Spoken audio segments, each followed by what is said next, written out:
Ele foi o inimigo número 1 da ditadura militar. No final da década de 60, o rosto de Carlos Marighella estava em cartazes espalhados por todo o país como terrorista perigoso e procurado.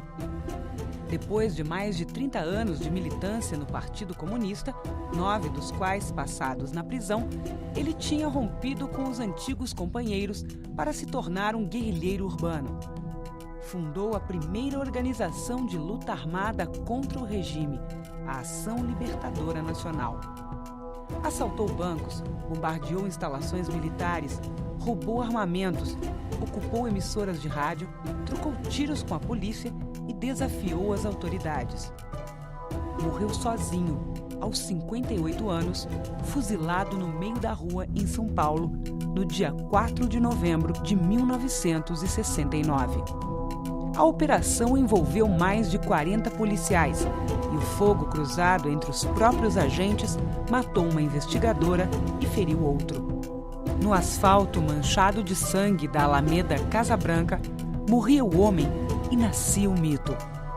Tratado como bandido pelo governo militar, Marighella emerge dos depoimentos daqueles que o conheceram como um brasileiro cordial, uma alma generosa e solidária, um revolucionário destemido, morto numa luta desigual pela causa que acreditava. Do povo a lutar, logo depois do golpe, é chamar Rondó da Liberdade. É preciso, e mostra também a atitude dele diante da luta. 34 anos depois, a companheira de Carlos Marighella ainda se emociona ao falar dele. Clara Scharf continua morando em São Paulo, onde é assessora de Relações Internacionais do Partido dos Trabalhadores e uma ativa defensora dos direitos da mulher. Acima de tudo, porém, se impôs a missão de resgatar a história do homem com quem viveu perigosamente por 21 anos. Nascida em 1925 em Maceió, Alagoas, filha de judeus russos emigrados, Clara Scharf já era filiada ao Partido Comunista antes de conhecer Carlos Marighella. Ao lado dele, mergulhou na clandestinidade por 14 anos. Passou mais 9 exilada em Cuba depois da morte do companheiro. Voltou ao país com anistia em 1979, tendo participado da Comissão de Familiares dos Mortos e Desaparecidos e do movimento Tortura Nunca Mais. Uma vida conturbada, cheia de sobressaltos, mas vivida com paixão e idealismo.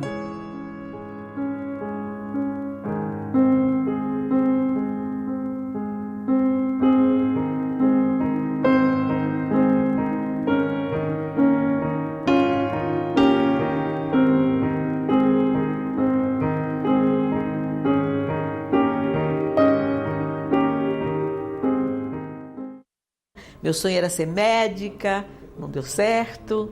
Aí quis ser aviadora, também não deu certo. Todas as carreiras que eu queria, não pude seguir.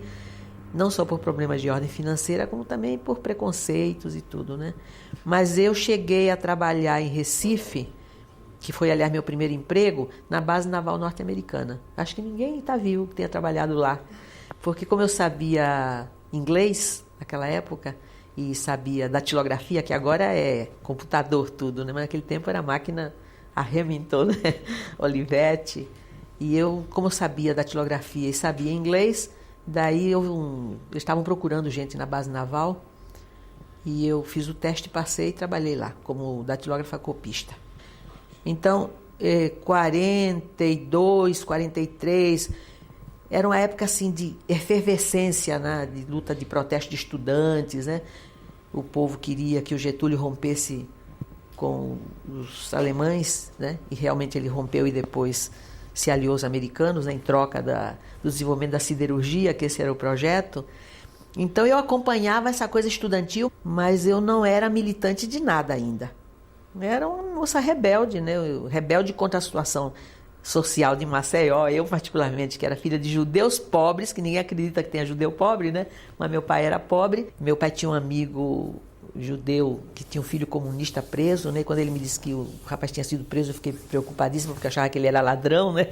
E quando eu fui perguntar, depois que ele saiu da cadeia, por que ele tinha sido preso, ele disse: eu fui preso porque eu sou comunista. Eu disse, e o que é isso? Eu não sabia. Aí ele explicou, o comunismo é um... Depois eu explico, ele falou assim, depois eu explico. Aí um dia ele explicou. E o que era o comunismo? Ele falou assim, bom, um dia vai ter uma sociedade que ninguém vai faltar nada. Todo mundo vai ter comida, vai ter casa, vai poder estudar o que quiser, né? E não vai ter dinheiro. Vai ser uma sociedade de troca. Eu saí, então eu sou comunista. Eu me defini a partir daí, viu? Por essa sociedade que não ia ter dinheiro, ia ter troca e todo mundo ia ser feliz, né? Bom, esse sonho, eu acho que me acompanhou até hoje, né? É a utopia, né?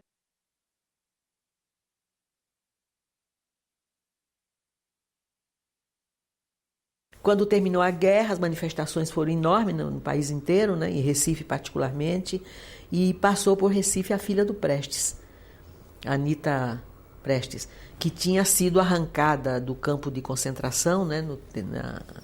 Que a Olga Prestes, a mulher do Prestes, foi mandada pelo Getúlio, entregaram, né, a Olga ao Hitler. Então a Anita, depois que a guerra terminou e o Prestes saiu da cadeia, ele e Marighella, todos os presos políticos do tempo do Estado Novo, ela passou por Recife. E em Recife houve uma manifestação fantástica, né? Eu acho que milhares e milhões de pessoas foram para a rua. E aquilo tudo foi mexendo comigo, né? Eu fui ficando mais interessada em política. Eu achei que aquilo é que era o futuro, né? Tinha que lutar, tinha que haver essa mudança. E começou assim, a minha militância política começou aí.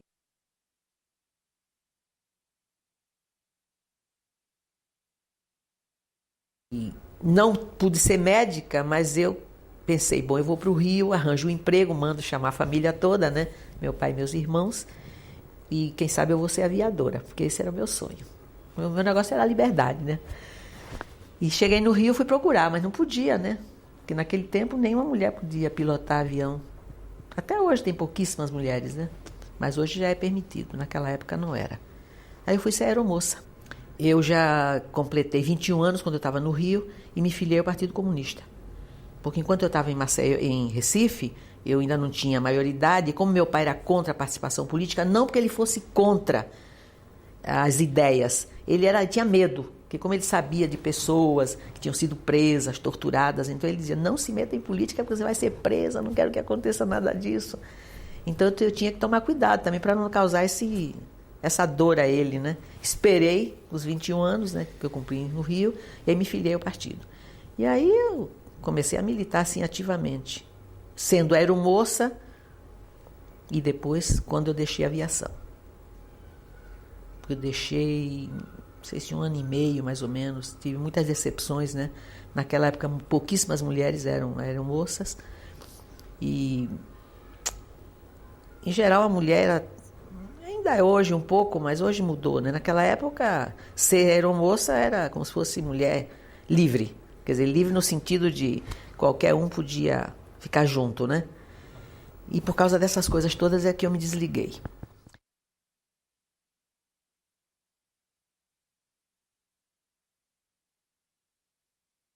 Nesse momento, quer dizer, 47, o Partido Comunista, que foi legalizado com o fim da Segunda Guerra Mundial, né?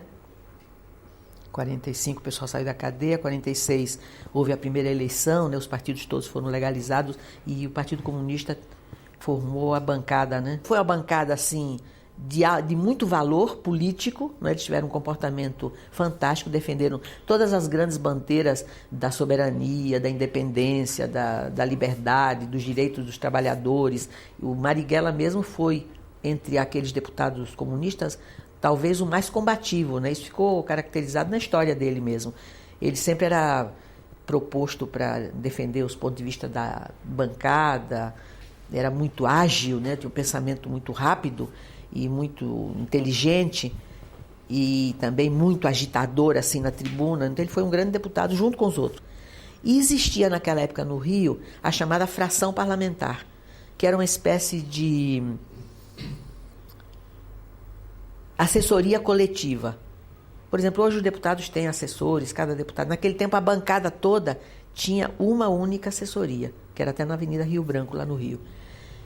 Nessa assessoria, a bancada toda recebia todos os materiais de informação ali. Se tinha que fazer discurso sobre economia, sobre medicina, o que fosse, Era ali que recolhiam todos os dados. E o Marighella era o responsável por essa bancada, por essa fração parlamentar. E foi lá que eu comecei a namorar o Marighella, naquela época.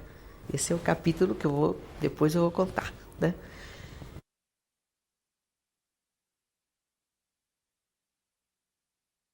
Eu era aeromoça e o Marighella era deputado, só que eu não o conhecia. Eu sabia que existia uma pessoa com esse nome.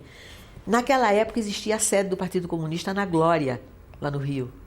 Era o prédio velho, né? Tinha um elevador bem velho lá. Tinha uma faixa, era a sede do Comitê Central do Partido Comunista naquela época. E eu, quando viajava para os estados, eu passava antes lá para recolher correspondência e tudo. Levava a correspondência aproveitando minha profissão, né? Tarefeira. Tarefeira.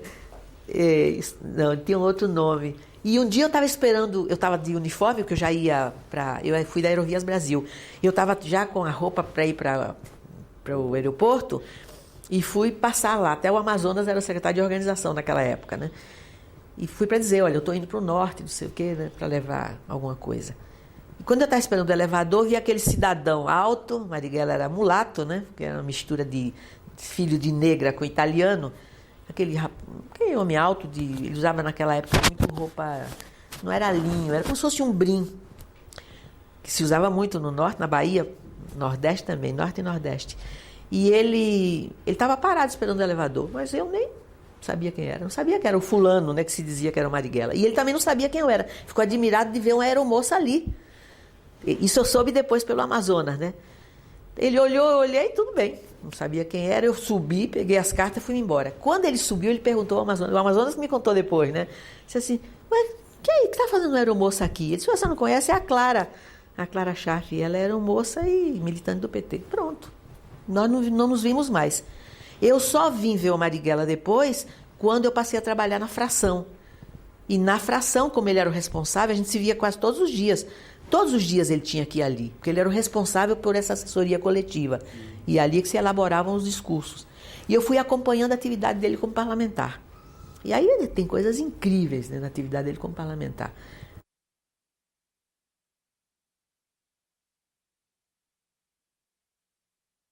O Brasil tinha acordo com a Inglaterra, né? E tinha o negócio da importação do trigo, que vinha da Argentina, aquela empresa Bungenborn, nem sei se existe mais.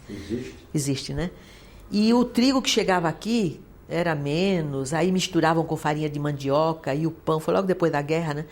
E o pão foi ficando escuro e pequenininho, sabe esse pãozinho francês? E o Marighella, como deputado, recebia todos os protestos, né? Quando as pessoas começaram a reclamar, ele disse assim, manda trazer o pão, entrega o pão para mim, vai mandando. E ele começou a receber os pãezinhos, mas era um horror mesmo, viu?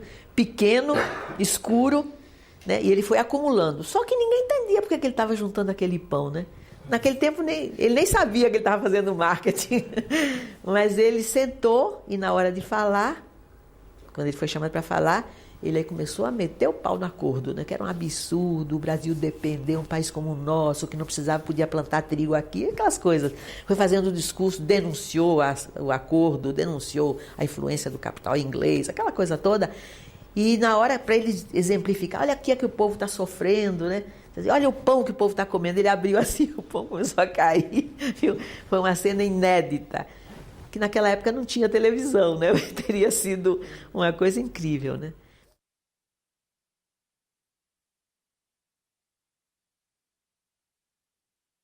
Eu não vou ficar dizendo que ele era maravilhoso, porque vão dizer que eu estou dizendo isso porque ele foi meu companheiro. Não, mas ele era mesmo maravilhoso.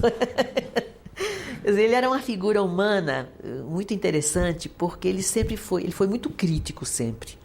E muito culto, porque você sabe que ele fez engenharia até o 3º ano, e depois, por causa da luta política, perseguido na Bahia e tudo, ele teve que sair e nunca mais estudou na escola, né? Na época que ele foi estudante, ele ficou conhecido na Bahia como um estudante excepcional. Fazia prova em versos, coisa inédita na Bahia naquela época, muito satírico. Sempre leu muito Gregório de Matos, eu acho que ele se inspirou muito por aí, né? Ele tinha esse feitio. O fato dele ser filho de um italiano, operário mecânico, e ser filho de uma mulher negra, que era originária dos Alsácios, participaram muito das sublevações contra a escravidão. Isso forjou muito um caráter muito interessante, né? Porque ao mesmo tempo ele era doce, aquele jeito meigo, assim, que puxou muito o lado negro, ele era ativo, assim, aquele jeito alto, grande, tinha muito feitio, um pouco parecido com o pai e um pouco parecido com a mãe, né? E sempre muito solidário. Como ele sempre foi pobre, porque o pai tinha oficina mecânica e ele estudava engenharia, ele dava aula de desenho para poder estudar. E sempre um homem muito valente, que ele foi expressando essa valentia nos momentos mais graves da vida dele, né? Que tem muitas passagens dessas. Muita bravura pessoal, né? Muita bravura pessoal. Não era um cara vaidoso, não era, né? Apesar de ser uma figura incrível, né? Como ser humano e como político, mas ele era uma pessoa de uma simplicidade total e muito paciente. Uma característica interessantíssima dele. Sentava para ensinar, se você não...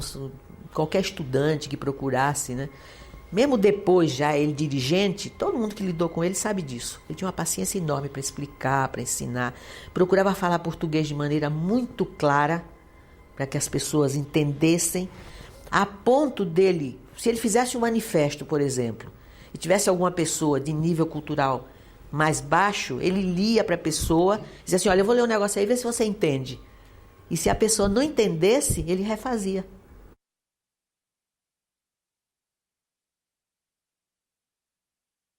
Foi talvez um dos primeiros feministas. Eu até disse isso uma vez no debate. Naquele tempo não se discutia feminismo, mas o comportamento dele sempre foi de colaboração. Sempre dividiu comigo as tarefas em casa e era duríssimo, porque a gente tinha que fazer tudo sozinho, não podia ter ajuda de ninguém, vida clandestina. Por exemplo, ele não sabia passar roupa, ele lavava e eu passava. Em geral era assim, né? Ele adorava água, né? Então ele lavava e eu passava. E ele fez uma coisa, eu disse isso uma vez na entrevista do Jô Soares. O Jô Soares me entrevistou em 94. Primeira vez, né, que eu falei publicamente sobre o Marighella. Um dia ele chegou em casa e eu era militante também, né? E eu estava passando roupa. Aí ele chegou e disse assim, mas por que você não deixa passar roupa na hora que eu estou em casa? Eu disse, mas por quê? Eu tenho que passar mesmo, né? Ele não sabia passar.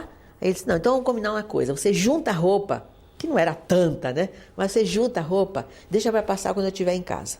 E aí eu leio em voz alta e você passa. Já pensou? Ué, era ótimo, né? Eu ficava passando a roupa e ele lendo, que era para eu não perder tempo. Que eu tinha que fazer o trabalho físico ali, né? Não podia estudar naquele momento. Então ele tinha esse comportamento. E não só comigo. Eu estou dando essas características dele, mas nas casas onde ele se escondeu, onde ele foi acolhido, perseguido e tudo, todas as pessoas que lidaram com ele dizem a mesma coisa.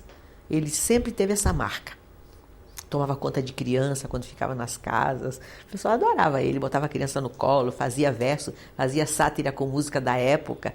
Pouco tempo antes dele ser assassinado, ele fez uma paródia, pena que eu não tenho a letra, com a música do Roberto Carlos, do Calhambeque. Afetuosíssimo. Todo mundo. Do Calhambeque? É.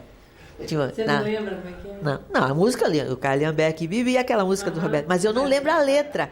Ele fez na última casa onde ele ficou, poucos dias antes de ser assassinado. Ele tinha essa característica. Então era uma pessoa muito fácil de você conviver, né?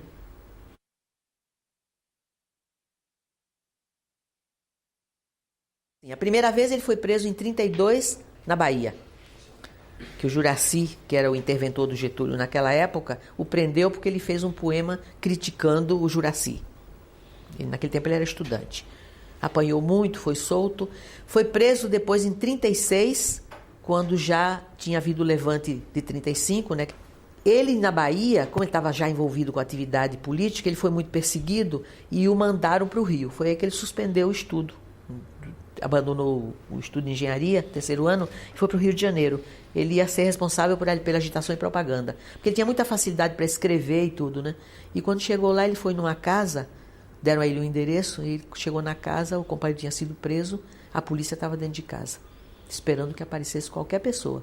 E aí ele foi preso, sem saber de nada, né? Apanhou 23 dias. Puxa. E não abriu a boca. E ele ficou conhecido pela polícia, desde aquela época, como um homem de muita coragem. Daí ele ficou preso um ano, de 36 a 37. Os comunistas todos eram perseguidos naquela época. comunista, socialista, progressista, qualquer pessoa que fosse contra a ditadura do Getúlio. Ficou preso até 1937. Em 1937, o Getúlio, para fazer uma composição política, que naquele tempo tinha o integralismo também, o Macedo Soares, que era o ministro da época, decretou a lei da anistia em 1937, que ficou conhecida na história como a macedada. A lei era conhecida como a macedada. Daí ele foi posto em liberdade. Ficou escondido novamente e o Partido Comunista, que ele continuava sendo do partido, o mandou para São Paulo, 1937. E ele veio para reorganizar o Partido Comunista aqui. Ficou atuando até 1939. Aí ele fazia, naquele tempo era mimeógrafo, né? Fazia aquele material todo para distribuir clandestinamente, organizou operários. Ele sempre foi muito ligado ao movimento popular e ao movimento operário, né? E os intelectuais também. Foi preso em 1939.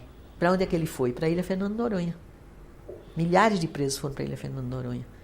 Ficaram em Fernando Noronha até 1942, quando Getúlio fez o acordo com os Estados Unidos de ceder a base em troca da siderurgia, eles passaram para Ilha Grande.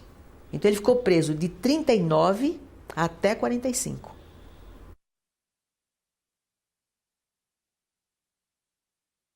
Bom, ele, quando saiu da cadeia e foi deputado, que assombrava as pessoas pela inteligência, pelo conhecimento, muitas pessoas não sabiam que ele tinha estudado tanto na cadeia também. Quer dizer, ele teve a base até o 3º ano de engenharia e depois foi por conta própria mesmo. Ele estudava grego, italiano, inglês, francês, tudo ele estudou na cadeia. Eu sabia muito inglês, mas ele sabia mais do que eu escrevendo e traduzindo. Ele não sabia falar, porque como ele estudou sozinho, na cadeia você é autodidata, aí você não conversa com ninguém. E ele teve uma coisa fantástica, porque na cadeia ele criou a Universidade Popular. Ficou conhecida como Universidade Popular. O que era isso? Todas as pessoas, muitas pessoas estavam presas, de todas as profissões. Então, todas as pessoas que soubessem fazer alguma coisa ensinavam a outra. Então, eles criaram tudo. Uma troca. Era uma troca. Fizeram um curso, desde curso, vamos dizer, de matemática, de línguas, de tudo, até marcenaria. Tudo que as pessoas soubessem fazer, ensinavam aos outros. E isso salvou todas as pessoas praticamente da depressão, né? Daquele sentimento. Você imagina, isolados na Ilha Fernando Noronha, não podia fugir, porque se fugisse tinha tubarão, né? Como é que ia fugir?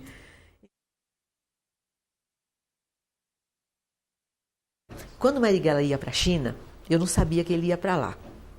Um dia ele chegou em casa e disse assim: Clara, não, porque isso é muito engraçado, que mostra a personalidade dele, né? Chegou e disse assim: você sabe que eu vou viajar. Eu disse: quando? Não perguntei para onde. Ele disse: vou viajar daqui a um mês. E eu preciso treinar inglês. Como ele era autodidata, lembra que eu contei? Ele sabia mais inglês que eu, lendo, traduzindo, mas ele tinha dificuldade para falar. Ele disse assim: então vamos treinar. Então, a partir de agora, um mês é pouco, né? Mas vamos treinar. Então, a partir de agora, você não fala mais nenhuma palavra aqui em português. Se você quiser água, se você for fazer não sei o quê, vai dizendo tudo em inglês. Mas ele tinha uma dificuldade enorme para falar. Você dizia hat, chapéu, ele não conseguia dizer hat. Ele fazia, é como se fosse let. Eu dizia: não, let é outra coisa. Mas foi muito difícil. Finalmente, ele viajou, né? Quando a gente se encontrou na volta, eu disse: escuta uma coisa, você não teve aonde mesmo? Ele esteve na China. E como é que você se arranjou com aquele inglês? Ele disse: foi ótimo. Como foi ótimo? Você tinha maior dificuldade? Eu disse: então, você não dizia que eu não sabia dizer hat? Os chineses também não dizem hat, eles dizem hat. E eu me entendi perfeitamente com eles.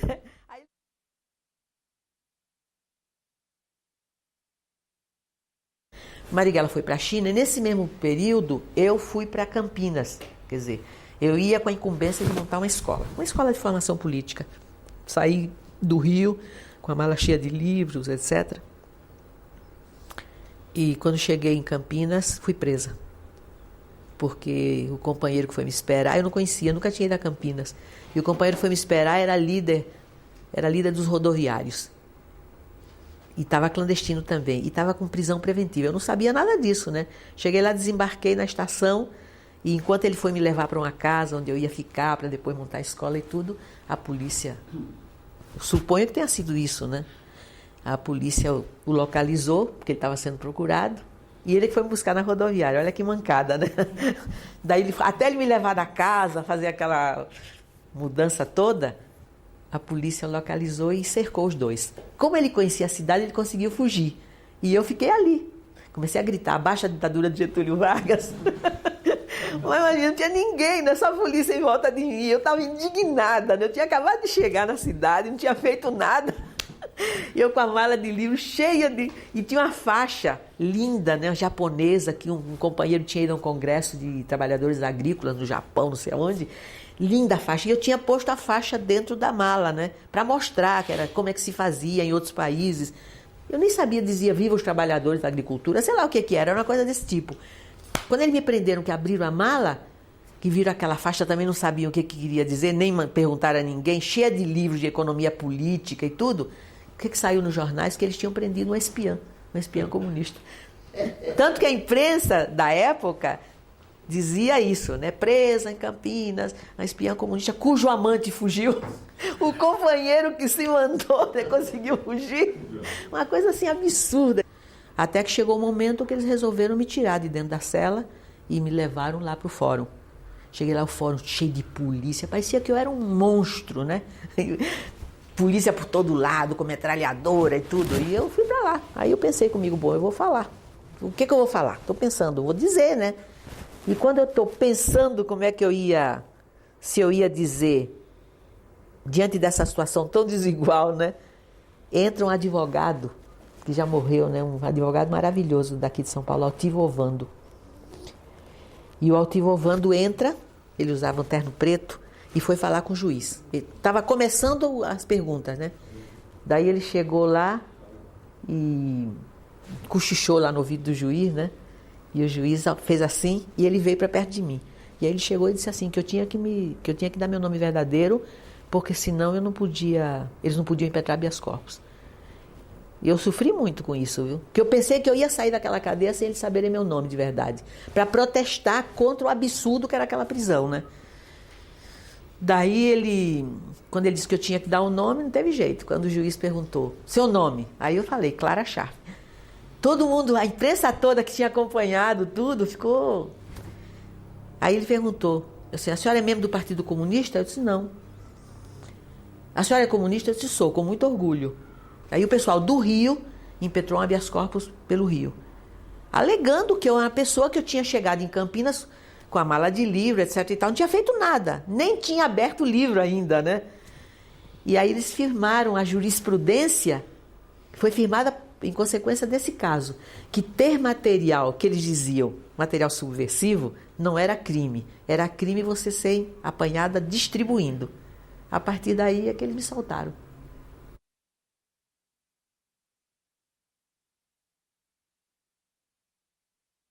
Os comunistas naquela época eram contra, né, o Getúlio, e até em manifestos e tudo, né? Mas quando houve o tiro, que aí o povo foi para a rua, né, indignado, começou a quebrar coisa, os comunistas se aliaram, né, ao povo naquela hora.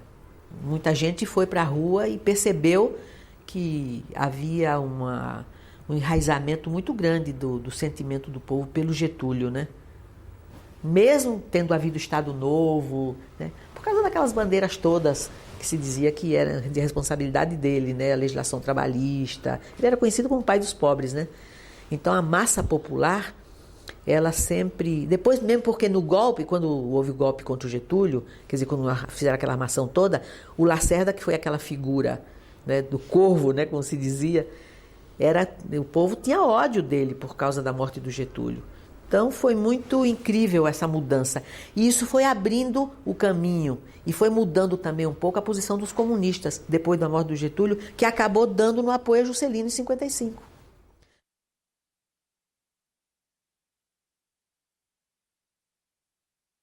Quando o Juscelino foi eleito, os comunistas já tinham feito um acordo com ele. Não sei se vocês sabem disso. Quem participou dessa conversa foi o Marighella, o Letelba Rodrigues, estão todos mortos, e o Jorge Amado.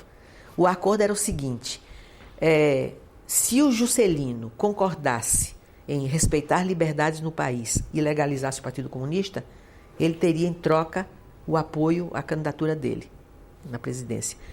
E o Juscelino fez o acordo, só que ele não cumpriu depois de legalizar o partido, mas os comunistas ficaram legais. Ele não legalizou o registro formalmente. Inclusive, os comunistas e outras pessoas participaram dos comitês de apoio a Juscelino em 55. Eu mesma participei de um comitê no Rio. Todo mundo fazia campanha, né, de apoio a Juscelino. E os comunistas tinham sede na Cinelândia. Todo mundo perguntava assim, onde é que está o pessoal? Onde é que eu falo com o Marighella, com o Prestes? Assim, ali no prédio da Cinelândia, que eles alugaram lá um salão enorme. E lá o pessoal se encontrava, reunia, era tudo aberto. Então, nessa época, que era a época da liberdade, que foi sendo reconquistada, e que depois se juntou com o período do Jânio e depois do Jango, foi o período que nós, ele e eu, e muitos outros, nas suas diferentes casas, vivemos legais. Quer dizer, de 48 até 55, 56, aliás, quando nós alugamos a casa, no apartamento no Rio, nós nunca vivemos com o nome verdadeiro, porque era tudo clandestino, né? Em 56 é que nós pudemos viver pela primeira vez.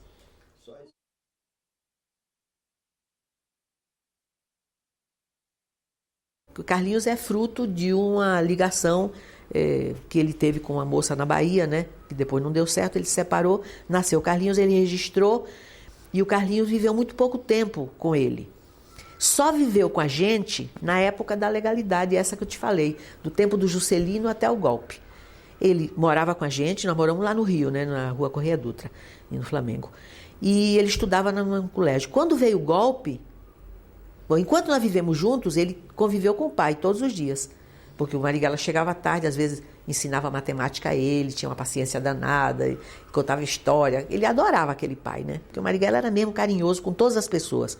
E carinhoso com o filho também, né? Ele viveu 56, 57, 58, 59, 60, 61, 2, 3, 4. 8 anos. Viveu junto do pai. E aí foi ótimo, né? A gente ia no cinema junto, e conversava e brincava, dentro das possibilidades, né, do tempo. O Marighella gostava muito de ópera, e ele dava muita risada, o Carlinhos, que ele não era muito fã de ópera, mas ele também gostava de samba, aquelas coisas, né? Lia muito, muito, e ele influiu muito também no gosto do Carlinhos pela leitura.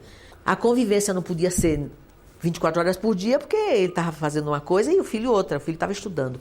Quando veio o golpe em 64, que nós tivemos que sair correndo de casa, que a polícia entrou pelo elevador e nós descemos pela escada, por isso que nós não fomos presos os dois naquele momento, ele foi expulso da escola só por causa do nome. Carlos Augusto Marighella. O Carlinhos foi expulso do colégio por causa do nome. Aí o que ele fez? Ele não podia vir morar com a gente, porque nós tínhamos saído de casa, perseguidos, né? A polícia entrou para prender naquele momento. E ele teve que voltar para a Bahia. E nunca mais ele viu o pai.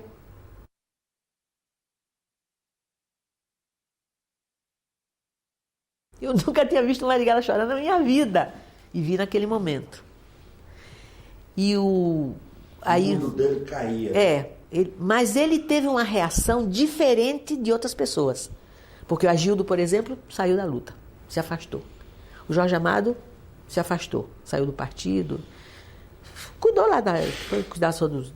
Nunca deixou de ser um homem de esquerda, mas não militou mais.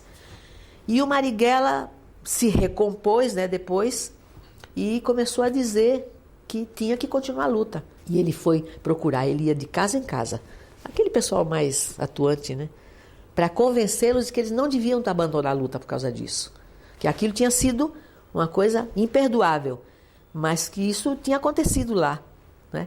Mas que a gente devia continuar aqui e para que nunca acontecesse uma coisa dessa aqui nem em qualquer país que lutasse pelo socialismo, né?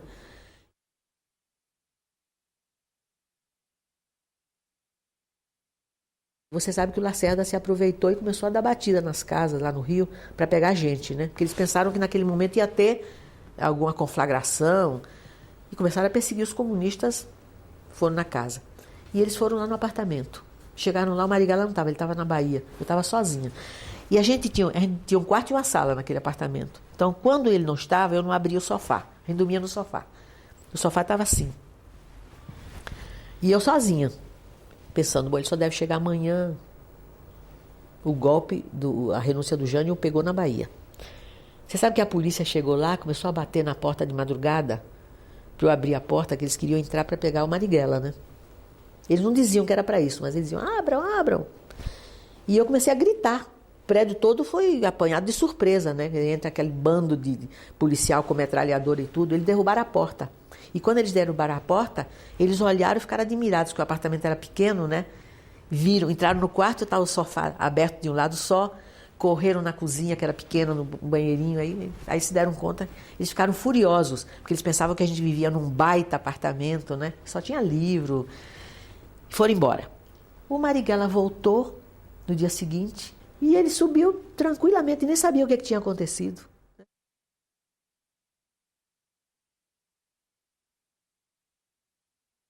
Primeiro, ele nunca maltratou ninguém como ser humano. Ele podia discordar de você, mas ele era incapaz de te dizer uma grosseria, de te xingar assim grosseiramente por não discordar. Ele podia não concordar, mas você era um ser humano que ele respeitava, mesmo com divergência. A mesma coisa ele fazia dentro do partido. Ele não concordava com muitas das coisas que aconteciam no partido, mas ele não dizia isso fora. Ele só dizia ali dentro na reunião. Quando aconteceu a renúncia do Jânio, teve depois a reunião do Comitê Central. Isso que é o negócio do partido. E ele, na reunião, que foi em 1962, aqui em São Paulo, ele fez uma intervenção que ficou famosa na época. Fez uma crítica aos métodos de direção do partido. Contra a culto à personalidade do Prestes, e propôs uma outra forma. Falou que o partido não estava preparado, tanto não estava preparado que teve a renúncia do Jânio e o partido não interferiu em nada, não tinha forma de se manifestar, nem a favor nem contra, porque estava totalmente despreparado. Ele achava que estava tudo maravilha, né? Que agora era liberdade, mais nada. E ele fez uma crítica ficou famosa essa crítica dele em 62. Mas ele continuou no partido.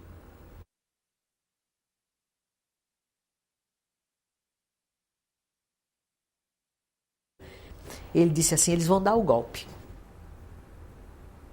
E a direção achava que não. Aí, numa reunião que houve na direção, ele disse que o partido tinha que se preparar, que ia ter o golpe, eles iam pegar todos os comunistas, iam prender todo mundo, iam pegar o povo desprevenido e que o partido teria que alertar o povo para qualquer anormalidade, né, na democracia. Mas o Prestes estava tão convencido que estava tudo bem, que no dia 31 de março ele fez uma palestra na ABI, lá no Rio, e declarou que o golpe não ia acontecer e que se os golpistas levantassem a cabeça, o governo tinha um esquema militar que barraria o golpe. De 31 de março, na ABI. Não, 25 de março, eu acho, que foi o dia do aniversário, aniversário do partido. 25 de março. E o Marighella convencido que o golpe estava em plena marcha. O que ele fez?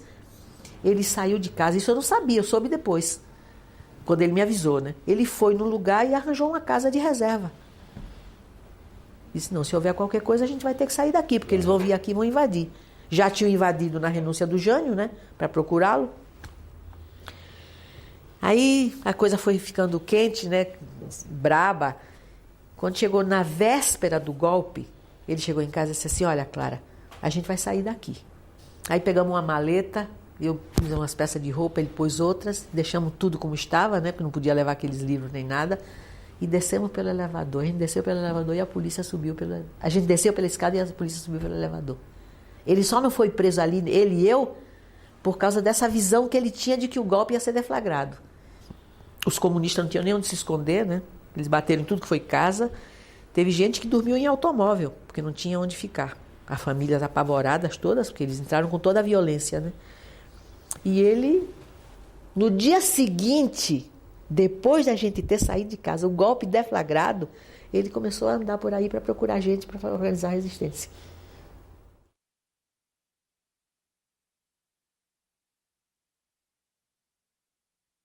Um mês e 9 dias depois ele foi baleado, numa coisa estúpida. Ele entrou no cinema, porque ele percebeu que ele estava sendo seguido. Entrou no cinema, fizeram o cerco, acenderam a luz e numa matinê deram o tiro, que é aquela foto que vocês têm nesse livro, a imagem e o gesto tem a foto. E essa foto só existe por causa de um jornalista do Correio da Manhã, que estava no cinema, que era tarde, um matinê, ele estava com a filhinha dele. E estava com a máquina pendurada, que ele ia depois para o trabalho. Aí, quando houve o fato que eles acenderam a luz, obrigaram o gerente a acender a luz, eles disseram que iam pegar um ladrão, né? aquilo cheio de criança, suspenderam o filme, as luzes se acenderam, a polícia entrou e atirou no Marighella ali mesmo. Aí ele começou a gritar abaixo a ditadura está fascista, e foi aquele horror, né? Sangrando. E esse jornalista tirou a foto na hora que estava sendo arrastado para ser posto no camburão e foi para o Correio da Manhã depois, deixou a filha em casa, foi para o Correio da Manhã e disse, olha o que acabou de acontecer. Porque era ditadura já, né? E o Correio deu a notícia. E aí protestou, todos os jornais protestaram contra esse tiro. Bom, aí ele ficou preso com o tiro, tiraram a bala, ficou preso 80 dias, naquelas condições. Você sabe que ele fez uma coisa incrível na cadeia. Não sei se você se lembra do nome do general Taurino Rezende, que inclusive tem um filho que também foi preso. Houve um movimento de opinião muito forte de que havia tortura na cadeia e tudo, e o Taurino foi visitar, formaram uma... Ele era da CGI, né? Daquelas comissões, né? Gerais de inquérito. E ele foi na cadeia. Ele foi meio a contragosto, porque o filho dele estava preso. Acho que ele em Recife. E ele foi visitar a cadeia. E o Marighella, que estava preso, com a marca da bala, no meio daqueles presos todos, na hora que o Taurino começou a percorrer as celas, ali no Rio, ele arrancou a camisa e fez um discurso lá, em defesa de todos os presos que estavam lá. Tinha gente que ficou cega, porque teve gente que ficou com os pés machucados, porque eles botaram lata com aquelas pontas e a pessoa tinha que pisar ali, eles torturavam a pessoa ali, ficava com os pés todos feridos, fizeram coisas horríveis. Ele arrancou a camisa e, lascou um discurso. O Taurino ficou em pânico. Ele teve que ir embora, ele não aguentou ficar, porque ele perdeu 19 quilos, e a gente preocupadíssima com a saúde dele, né? Porque quando ele foi solto, o Boré, aquele bandido, né, falou assim, vocês vão ver, esse homem vai sair, ele teve que soltar por causa do habeas corpus, o primeiro não, o segundo, foi até o Sobral Pinto que impetrou o habeas corpus. Ele disse assim, eu vou soltar esse homem porque a justiça me obriga, mas vocês vão ver, esse homem não vai parar de lutar, vocês vão ver o que ele vai aprontar. Falou assim mesmo. Bom, o Marighella saiu de lá, nós ficamos super preocupados com ele, né, magro, né, assim, ansioso para fazer coisas, né? Bom, foi posto em liberdade, o que ele fez quando ele saiu da cadeia? A primeira coisa é que ele visitou todas as redações de todos os jornais do Rio de Janeiro. Todas. Desde o Jornal do Brasil, o Correio da Manhã, até o Dia, que era chamado o Jornal do Sangue, né? Porque a luta democrática, que era do Tenório Cavalcante. Aí ele foi em todos os jornais, tirava o paletó, tirava a camisa e mostrava, olha, foi assim que deram o tiro. O pessoal da imprensa ficou assim, emocionado, né? Ele explicando e denunciando a ditadura. Essas fotos ficaram famosas no mundo, inclusive.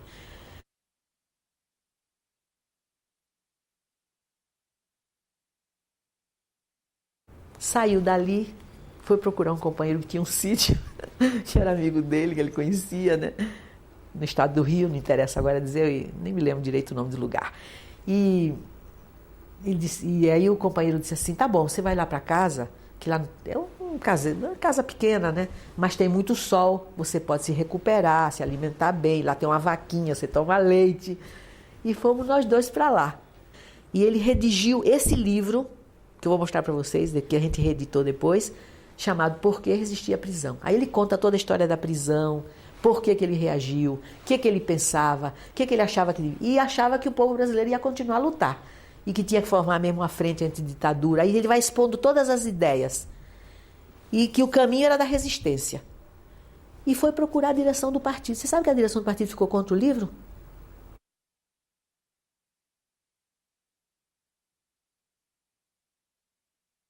Um setor era a favor das posições do Prestes. De que naquele tempo não podia fazer nenhum tipo de resistência como o Marighella queria, né? Não era resistência armada que ele estava propondo ainda. Ele propunha um caminho mais agressivo na resistência contra a ditadura, que continuava cruel, matando gente, prendendo e tudo, né? Daí ele veio o Congresso e fizeram as reuniões, né? E ele ganhou por maioria absoluta. Parece que teve 3 votos contra na reunião. O que fez a direção naquela época? Viu que ele ia ganhar a direção do partido em São Paulo e provavelmente no Brasil. Daí eles desconheceram o resultado daquele congresso e criaram uma direção outra. Nesse meio tempo veio um convite de Cuba para a reunião da OLAS, que era a Organização Latino-Americana de Solidariedade, né? Era a época da Guerra do Vietnã. E aí o Partido Comunista não quis ir. Não quis mandar ninguém. Que achava que aquilo era aventura, não sei o quê, né? Aí ele foi. Foi por conta dele. Quer dizer, foi.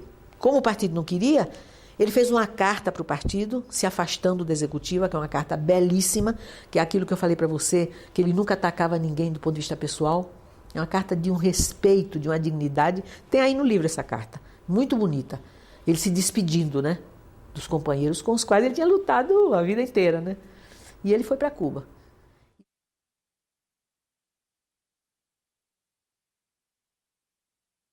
Lá ele recebeu a notícia da morte do Che, tanto que o livro, o texto que ele escreveu, algumas questões sobre guerrilha no Brasil, é dedicado ao Che, no título, né? Voltou quase no fim do ano, né, 67, e aí ele começou, bom, aí ele já não era do partido, ele tinha se afastado, né? Eles disseram que ele foi expulso, mas ele se afastou antes, né? E ele achou que tinha que buscar um outro caminho. Daí surgiu a ideia de se formar um outro partido, que é o Apolônio, o Gorender, que entraram nessa tese. Mário Alves, mas ele não. Ele disse que não era o caso. Ele achava o seguinte, ele achava que se formasse um outro partido, seria também de cima para baixo. Ele achava que não podia mais ser assim. Que estava provado que o Partido Comunista não teve condições de enfrentar a ditadura. Exatamente porque tinha essa estrutura. Ele achava isso, né? E também porque tinha uma linha errada. Daí ele achou que a única forma de se enfrentar a ditadura é através da ação. E aí ele propôs, primeiro se formou o agrupamento comunista, e o agrupamento comunista depois evoluiu para a ação de libertação nacional.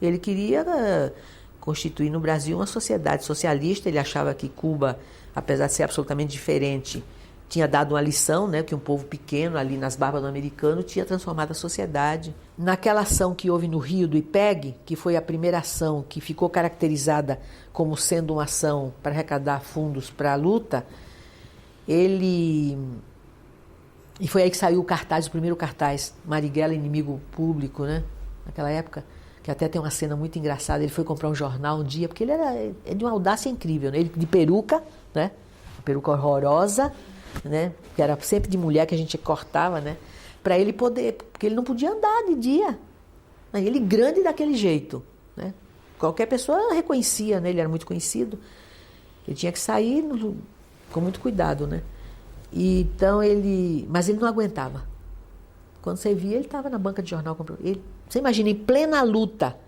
ele procurando ver os jornais do dia, e um dia ele estava no jornal, depois que ele foi considerado inimigo público, né. Essa cena dá cinema. Isso aqui. Aliás, a vida dele dá cinema mesmo, né? Chegou na banca para pegar o jornal e tinha o cartaz dele lá. E uma mulher encostou para comprar o jornal e olhou e disse assim, se eu encontrasse esse homem, eu guardava ele na minha casa. Ele chegou eufórico. Disse assim, você está vendo? Uma dona de casa simples que estava ali na banca comprando o jornal, nem sabia que eu estava ao lado.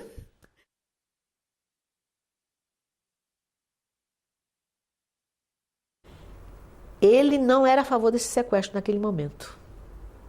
Isso é muito interessante, historicamente falando. Ele achava que o sequestro era uma forma de luta, né, para poder libertar presos políticos que estavam sendo torturados. Gregório Bezerra, que eram pessoas que ele queria um bem enorme, que eles eram lutadores. Mas ele achava que não era aquele o momento. Quer dizer, não estava decidido que ia ser ali. Mas o Toledo, que naquele tempo tinha um papel importante, e outras pessoas que participaram daquela ação, fizeram a observação toda na embaixada e tudo, e fizeram o sequestro. Ele estava vindo para São Paulo, ele podia ter sido preso na estrada. Mas, quando o sequestro se deu, que ele viu que o fato tinha acontecido, ele disse, não, agora tem que libertar os presos políticos. Daí o manifesto é de autoria dele. Aí ele fez o manifesto, que é belíssimo, né? E conclama o povo a apoiar a ação que era para libertar, não era para matar o embaixador nem nada, era para fazer a troca, né? Pelos presos políticos. Mas uma das condições era que o manifesto fosse lido pelas estações de rádio. Que enquanto eles não lessem, eles não soltavam o embaixador. E você sabe que foi a primeira grande vitória ali, porque todas as emissoras tiveram que dar. Foi uma rede. E tiveram que ler o manifesto. Foi um assombro aquilo, né? Em seguida eles soltaram o embaixador, aí o cerco em torno dele se apertou. Depois.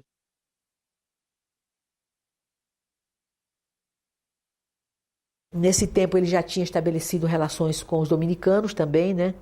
Que os dominicanos, ele achou que os dominicanos iam colaborar muito numa situação de dificuldade de tirar gente do país. Achava também que os dominicanos podiam percorrer as estradas do Brasil para dizer os caminhos por onde a luta podia se desenvolver. E ele foi estreitando a relação com os dominicanos.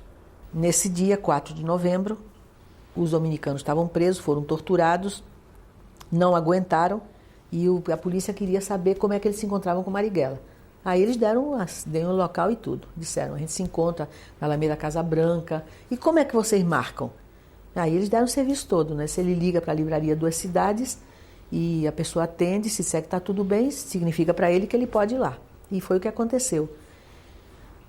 Os curas foram torturados, foram trazidos do Rio para São Paulo, presos aqui no DOPS, tanto que o pessoal todo que estava preso viu quando eles foram retirados da cela. Não sei se todos viram, mas muitos viram. A polícia pegou os dois, botou dentro de um Volks, e o Volks era de um companheiro, um engenheiro, e o Marighella conhecia esse Volks, era um Volks azul. Então, quando ele chegou lá, ele viu o Volks, ele disse, bom, estão ali, né? Botaram policiais, homens e mulheres nos carros, como se estivessem namorando. Eles montaram todo o cenário para a operação, esperando que ele chegasse. O carro chegou com os dois padres, ficou lá, e ele ia entrar e se encontrar com os padres. Ele ia entrar no carro, conversar com os padres, depois ia embora, né? E ele ia acertar a coisa de tirar gente do Brasil, porque ele estava preocupado com a vida do Toledo, com outros companheiros que estavam muito ameaçados e que eram frágeis fisicamente. Ele estava preocupadíssimo com isso. Toledo, por exemplo, que era uma pessoa que tinha problema de saúde, né? O sonho dele era tirar o Toledo daqui. E aí o Marighella, não sei onde ele estava, porque ele passou o dia todo fora, esteve em vários lugares, e alguém o levou para lá. Esse companheiro, que era dono do apartamento onde nós tínhamos ficado os últimos dias, e de onde ele saiu de madrugada, no dia 4, às 8 horas, ele combinou pegar o Marighella, 8h30, que o Marighella ia se encontrar com os dois pares às 8 horas da noite, e às 8h30 ele ia buscá-lo para trazê-lo de novo para esse apartamento onde eu estava, né?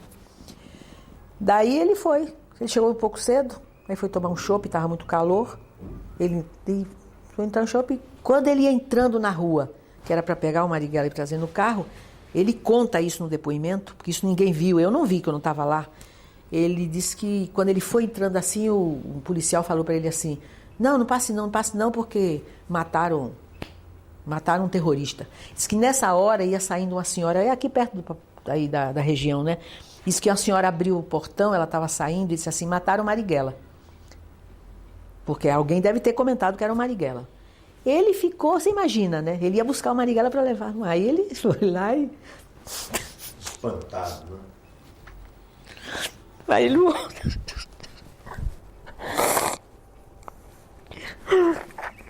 Aí ele chegou lá, ele foi de 8h30.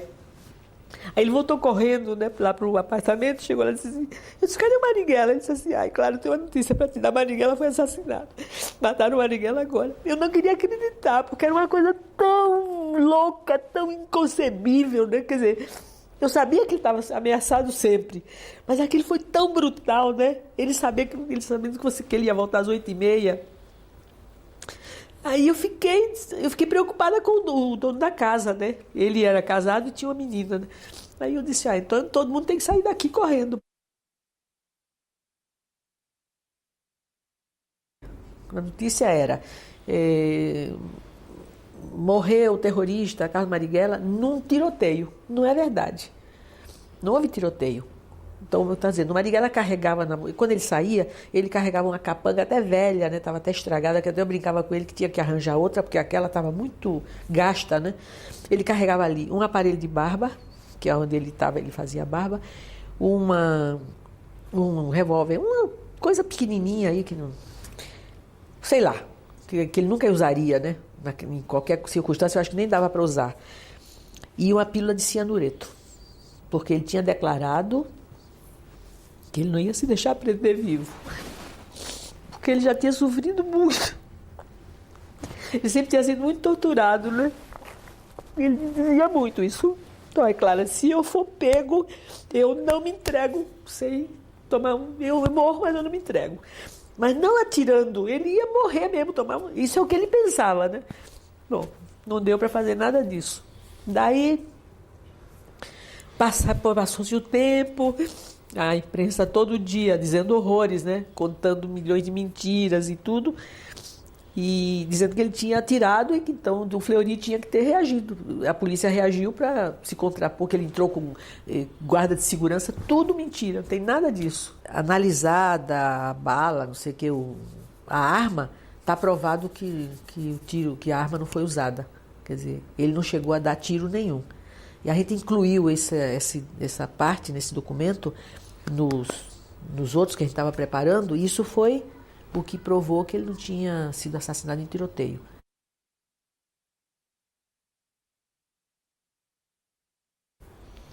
Eu, depois de bastante tempo, fui para o exílio, né? Eu estava com direitos políticos cassados. Eu perdi meu direito de 10 anos. Não podia trabalhar, não podia fazer nada aqui, né? Procurada. Aí eu tive que ir para o exílio, fui para Cuba. Quando eu voltei de Cuba com a anistia, aí eu voltei, a anistia foi decretada no dia 28 de agosto. E eu queria, de qualquer maneira, fazer uma solenidade em homenagem a ele, né, no dia 10, que era o 10º ano do assassinato. Eu voltei em 79, né? Daí a gente tentou fazer um ato, eu cheguei em outubro, e no dia 10 de dezembro que a gente conseguiu, não dava tempo, né? Então o que a gente fez? Junto com a Comissão de Anistia, Comissão Brasileira de Anistia, aqui em São Paulo, a gente foi no cemitério, já era anistia, né? Para tirar os ossos dele e levar para a Bahia. Aí a polícia foi atrás, foi um inferno. Mas a gente fez a primeira homenagem a ele aqui no Sindicato dos Arquitetos. Foi uma solenidade até muito bonita, porque vieram todas as forças de esquerda que estavam clandestinas, apareceram lá em homenagem ao Marighella, a gente levou os ossos para a Bahia. Nesse meio tempo, na Bahia, o Carlinhos, né, o filho dele, já tinha feito o túmulo, o Niemeyer fez a lápide, né, com a ajuda do Chico e ele, através deles que eu consegui rápido, e a lápide é muito bonita.